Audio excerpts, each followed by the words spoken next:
Let f be a rational function that is graphed on the xy plane. Consider x equals 2 and x equals 8. You got it. The polynomial in the numerator, all right, so got a fraction here, has a 0 of x equals 2. If there's a 0 of x equals 2, that means it has a factor of x minus 2 because it's always the opposite. Okay? It does not have a 0 of x equals 8. All right, so if there was, it would be x minus 8. The second sentence, or the third sentence? I don't know. The third sentence, fifth sentence, fourth sentence.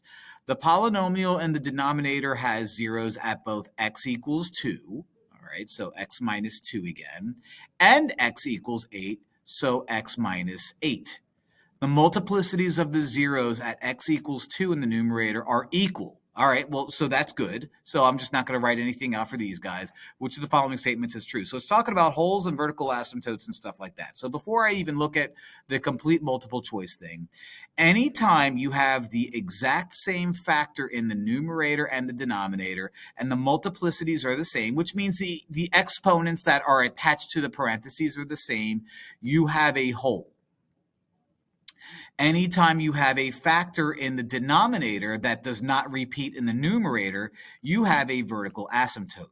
If we had something in the numerator that was not like anything in the denominator, we would have a 0, but we don't have any zeros in this problem.